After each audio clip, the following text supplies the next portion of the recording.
उनका पूरा नाम रणदीप सिंह हुडा है। वो एक हिंदुस्तानी अदाकार, थिएटर आर्टिस्ट, घुड़सवार और समाजी कारकुन है। इसका कद तकरीबन 5 फुट 11 इंच है और वजन तकरीबन 75 किलोग्राम है। इसकी आंखों का रंग डार्क ब्राउन है और बालों का रंग ब्लैक है। इनकी पहली हिंदी फिल्म 2001 में मॉनसून वेडिंग है। इनकी पहली अंग्रेजी फिल्म 2020 में एक्सट्रैक्शन है। बतौर प्रेजेंटर उनका पहला टीवी शो 2017 में MTV बिग एफ है। इनकी पैदाइश 20 अगस्त 1976 को रोहतक, हरियाणा के गांव जासिया में हुई। 2023 में उनकी उम्र 47 साल है। इसका आबाई शहर जिसागांव, रोहतक, हरियाणा है। Motilal Nehru school of sports, Haryana, Delhi public school, RK पुरम, नई दिल्ली और दिल्ली यूनिवर्सिटी से इसने तालीम हासिल की। इसकी तालीमी काबिलियत है दिल्ली यूनिवर्सिटी, दिल्ली से ग्रेजुएशन, मेलबोर्न, ऑस्ट्रेलिया में बिजनेस मैनेजमेंट और ह्यूमन रिसोर्स डेवलपमेंट में मास्टर्स। उनका मजहब हिंदू मत है और जात जाट है, जो एक हरियाणवी नस्ल है। वो एक नॉन वेजिटेरियन है। इसके घर का पता है Versova sea side CHS, JP road, Jeetnagar, Versova, Andheri, west, Mumbai. Randeep ने टोटल 34 फिल्मों में काम किया है। उनमें से कुछ लीड रोल और सपोर्टिंग रोल भी शामिल हैं। इसके अलावा इसने कुछ टीवी सीरियल में भी काम किया है। इसने अपने नाम कुछ अवार्ड्स भी हासिल किए हैं। इसके बहुत से अफेयर्स थे, जैसे सुष्मिता सेन, अदाकारा, नीतू चंद्रा, अदाकारा, लिनली शर्म, मणिपुरी अदाकारा। इसने 29 नवंबर 2023 को लिनली शर्म से शादी की। शादी की तकरीब इम्फाल में मीठी रवायत में हुई। रणदीप हुडा अपनी बीवी से 10 साल बड़े हैं। इनके वालिद का नाम रणबीर हुडा है, जो एक डॉक्टर और प्रोफेसर है, और उनकी वालिदा का नाम आशा हुडा, जो एक समाजी कारकुन, सियासतदान है। इनका एक भाई संदीप हुडा, एक सॉफ्टवेयर इंजीनियर है, और एक बहन अंजलि हुडा सुंगवान, जो एक डॉक्टर है। इसके पसंदीदा खाने हैं फूड सोशी, तंदूरी रोटी और तड़के वाली दाल, आलू गोभी, गुजर मेथी। पसंदीदा खेल शो जंपिंग है। अपने वालिदैन की काबिल तबादला मुलाजमतों की वजह से उसने अपने बचपन का ज्यादा हिस्सा अपनी नानी के साथ गुजारा। एक इंटरव्यू के दौरान उन्होंने अपने बचपन के बारे में बात करते हुए कहा कि मैं जासिया गांव में पैदा हुआ और रोहतक में पला बड़ा, जहां मैं अपनी नानी के साथ रहता था। मेरे वालिदैन मुख्तलिफ ममालिक में रहते थे, जहां मेरे वालिद सर्जन के तौर पर काम करते थे। मैं छुट्टियों में अपने वालिदैन से मिलने जाता और अकेले सफर करता। बचपन में मैं रोहतक के अपने स्कूल से अपने गांव भागा करता था ताकि मैं जानवरों के साथ घूमूं, क्योंकि मुझे उनमें सुकून मिलता था। मुझे अपनी नानी से सबसे ज्यादा लगाव था, जो 2 साल पहले फौत हो गई थी। वो मेरी जिंदगी में इस कदर हमागीर थी, और उसके बावजूद जब वो बीमार थी तो मैं उसके साथ नहीं रह सकता था, क्योंकि मेरे पास कोई काम नहीं था और जब मैं चाहूं सफर करने की आसाइश नहीं रखता था। जब वो बोर्डिंग स्कूल में पढ़ता था तो वो काफी शरारती बच्चा था। इसके स्कूल के साथी इसे रणदीप डान हुडा के नाम से पुकारते थे। वो बचपन से ही खेलों की तरफ माइल थे और मुख्तलिफ खेलों जैसे तैराकी, पोलो और गेवर सवारी में हिस्सा लेते थे। बाद में उन्होंने खेलों में हिस्सा लेना छोड़ दिया। आला तालीम हासिल करने के लिए वो ऑस्ट्रेलिया चले गए। अपनी पढ़ाई के साथ साथ उसने कुछ अजीबो गरीब मुलाजमतें की और तकरीबन 2 साल तक वेटर, डैश वाशर और टैक्सी ड्राइवर के तौर पर काम किया। ग्रेजुएशन मुकम्मल करने के बाद वो हिंदुस्तान वापस आया और उसने एक एयरलाइन के साथ मार्केटिंग का काम किया। वो मुंबई के वर्सुवा में एक रहायशगाह और हरियाणा में अपने आबाई शहर में एक घर के मालिक हैं। इनके वालिद डॉक्टर रणबीर हुडा एक मशहूर मेडिकल सर्जन और उनकी वालिदा आशा देवी हुडा एक घरेलू मुलाजमा थी। उनकी बड़ी बहन अंजलि हुडा सुंगवान MBBS और MD डॉक्टर हैं, और उनका छोटा भाई संदीप हुडा सिंगापुर में सॉफ्टवेयर इंजीनियर है। उसने Motilal Nehru school of sports में तालीम हासिल की थी, जो हरियाणा के एक बोर्डिंग स्कूल है। इसने वही स्कूल की प्रोडक्शन में अदाकारी का आगाज किया था। ताहम चूंकि इसके वालिदैन चाहते थे कि वो डॉक्टर बने, उन्हें नई दिल्ली के दिल्ली पब्लिक स्कूल में मुंतकिल कर दिया गया। इसके बाद हुडा ने मॉडलिंग के चंद असाइनमेंट्स में बतौर मॉडल काम किया। एक इंटरव्यू में इस हवाले से बात करते हुए उन्होंने कहा कि जब मैं दिल्ली वापस आया तो मैंने सुनीत वार्मा के साथ मॉडलिंग शुरू की और सुनीत टिंडन के साथ एक ड्रामा करने लगा। लेकिन मेरा झगड़ा हुआ। शराब पीने और ड्राइविंग का मामला तकरीबन खुद को हलाक कर चुका था और 5 माह तक बिस्तर पर पड़ा रहा, इसलिए ड्रामा कभी नहीं हुआ। इसके बाद वो मुंबई शिफ्ट हो गए और अपना पहला टीवी कमर्शियल किया, जिसके लिए उन्हें 1500 रुपए मिले। एक इंटरव्यू में उन्होंने बताया कि उन्होंने ये रकम कैसे खर्च की। उन्होंने कहा, इस 1500 रुपए में से मैंने इसी रात 750 रुपए की शराब पी ली, क्योंकि जैसे ही मैं मुंबई पहुंचा मुझे अपना पहला इश्तिहार मिला। मैं एक बार में जश्न मनाने गया और वाकई नशे में आ गया। मायूसी की वजह से रणदीप शरारती हो गया और सख्त रवैया अपनाया।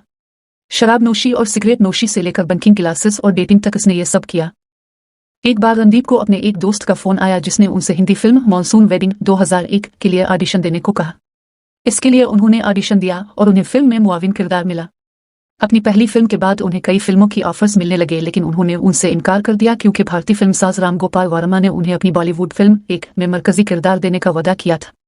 अपनी वाबस्तगी को यकीनी बनाने के लिए राम ने रणदीप को 3 साल तक 35,000 रुपये फी महीना अदा किया, लेकिन फिल्म बंद हो गई। रणदीप ने Hindi film once upon a time in Mumbai 2010 से मकबूलियत हासिल की, जिसमें उन्होंने सीपी उगनील वेल्सन का किरदार अदा किया। 2013 में उन्होंने 2 हिंदी फिल्मों यानी बॉम्बे टाकीज और जानबे में हमजिन्स परस्तों का बोसा लेने का सीन किया। 2016 में वो हिंदी बायोपिक सरबजीत में नजर आए, जिसके लिए वो एक चौंका देने वाली तब्दीली से गुजरे, जैसा कि इसने सिर्फ 28 दिनों में तकरीबन 18 किलो वजन कम किया। फिल्म की प्रीमियर के दौरान एक रिपोर्टर ने रणदीप से पूछा कि क्या वो फिल्म में ऐश्वर्या राय बच्चन की मौजूदगी से छाया हुआ महसूस करते हैं। रणदीप ने इसे एक बदतमीज जवाब दिया और इसे चुप रहने को कहा। 2016 में वो मुंबई फायर ब्रिगेड के ब्रांड एम्बेसडर के तौर पर मुंतखब होने वाली पहली मशहूर शख्सियत बन गए। इसके बाद रणदीप हुड्डा को सारा गली की जंग पर मबनी हिंदी फिल्म में हवालदार अशर सिंह का किरदार अदा करने के लिए शामिल किया गया। बाद में फिल्म शेल्फ हो गई। 2019 में अक्षय कुमार की हिंदी फिल्म कैसरी इसी तस्वुर पर रिलीज हुई थी।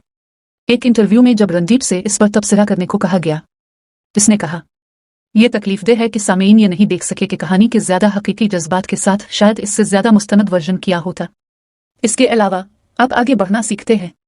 सफर के दौरान मैंने सिख मजहब के उसूलों को सीखा और अब मैं एक बेहतर इंसान हूँ। फिल्मों में अदाकारी के अलावा वो मुखली थिएटर ग्रुप से वाबस्ता रहे हैं। इस थिएटर ग्रुप की शुरुआत हिंदुस्तानी तजुर्बाकार अदाकार नसीरुद्दीन शाह ने की थी। रणदीप ने हिंदी थिएटर के मुख्तलिफ ड्रामों जैसे काली शलवार और कुछ कहानियां और आर्म्स एंड दी मैन में परफॉर्म किया है। एक इंटरव्यू के दौरान इसके बारे में बात करते हुए उन्होंने कहा, थिएटर के साथ मेरा पहला दौर स्कूल में था, जहां मुझे शेर का मास्क पहनने और कई मिनट तक गरजने को कहा गया। मेरे वालिदैन बहुत सी तवक्कुआत के साथ मुझसे मिलने आए और अफसोस की बात है कि वो मास्क की वजह से मुझे स्टेज पर पहचान भी नहीं सके। जब वो थिएटर में काम कर रहे थे, नसीरुद्दीन शाह ने उनसे गेवर सवारी की तरबियत दोबारा शुरू करने को कहा, जो उसने स्कूल में छोड़ दिया था। तकरीबन 17 साल बाद इसने अपनी तरबियत दोबारा शुरू की और गेवर सवारी के मुख्तलिफ मुकाबलों में हिस्सा लिया। एक इंटरव्यू के दौरान इस बारे में बात करते हुए रणदीप ने कहा कि मुंबई में चंद फिल्में करने के बाद मेरे पास कुछ पैसे थे। नसीर भाई सवारी पर जाते हैं और उन्होंने मुझे शौकिया राइडिंग क्लब के बारे में बताया। नसीर भाई और मिलन लूथरा फिल्मसाज ने मेरी दरख्वास्त की तायद की। उनका पहला गेवर सवारी मुकाबला चंडीगढ़ हॉर्स शो में से एक था। एक इंटरव्यू के दौरान उन्होंने गेवर सवारी के मुकाबलों में हिस्सा लेने की बात की।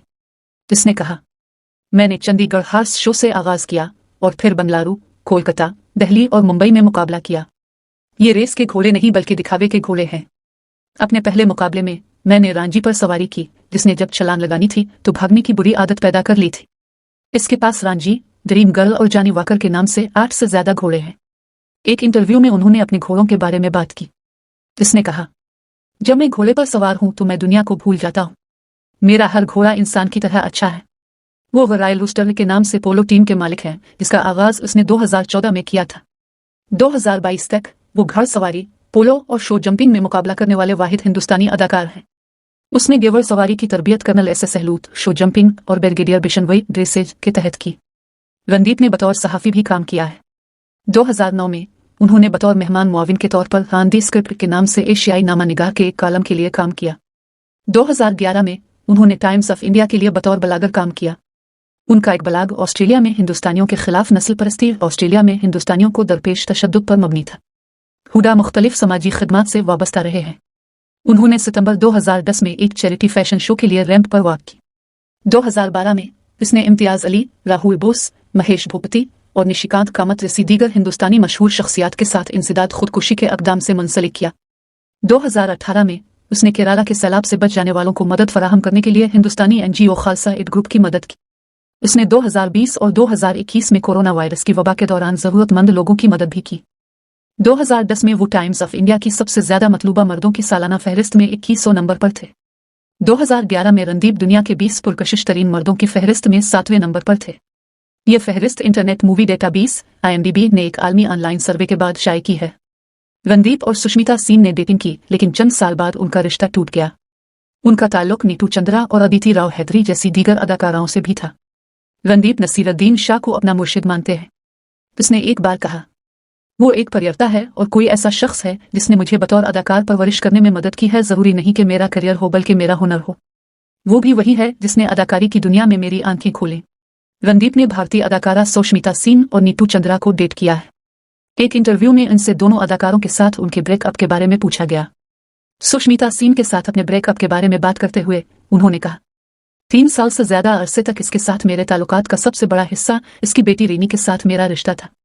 मैंने अपनी जिंदगी में सिर्फ एक थिएटर रिहर्सल से महरूम किया क्योंकि सुष्मिता चाहती थी कि मैं न जाऊं और ये मेरे वैल्यू सिस्टम के लिहाज से सबसे बुरा काम है। मुझे शोहरत का सामना करना पड़ा, हालांकि मैं साइड लाइन पर था क्योंकि मैं स्टार नहीं था। ब्रेकअप मेरे साथ होने वाली सबसे अच्छी चीज थी और मुझे एहसास हुआ कि मैंने इसे अपनी जिंदगी में बहुत ज्यादा वक्त दिया। Randeep Hooda Hindustani Olympic gold medalist Neeraj Chopra के पसंदीदा अदाकारों में से एक हैं। हुडा एक बार सरगेसी के जरिए बच्चा पैदा करना चाहते थे, लेकिन उनके वालिद ने उन्हें मशवरा दिया कि बच्चे को बेहतर नशोनुमा के लिए मां की जरूरत है, लिहाजा इसने सरगेसी का ख्याल छोड़ दिया। वो अपने फारिग वक्त में सफर करना और नेचर फोटोग्राफी करना पसंद करता है। वो बचपन से ही जानवरों से मोहब्बत करने वाले थे। वो गलियों के कुत्ते अपने घर लाया करता था और अपना ज्यादातर वक्त उनके साथ गुजारता था। इसने गली के एक कुत्ते कैंडी को अपना पालतू जानवर बना लिया है। रणदीप ने एक बार तंबाकू नोशी छोड़ने की बात की थी। एक इंटरव्यू में उन्होंने कहा कि यह बहुत मुश्किल हो गया है। जब मैं सीट पर होता था, खासतौर पर शॉट्स के दरमियान में 3 गुना ज्यादा सिगरेट पीता था। अब मैं पानी पीता हूँ, कुछ खाता हूँ या गुम चबाता हूँ जब मुझे वाकई रोशन होने का लालच होता है। मैंने बहुत कम उम्र में सिगरेट नोशी शुरू कर दी थी, यहाँ तक कि मैं 18 साल का था। रणदीप अक्सर पार्टियों और तकरीबात में शराब पीते हैं।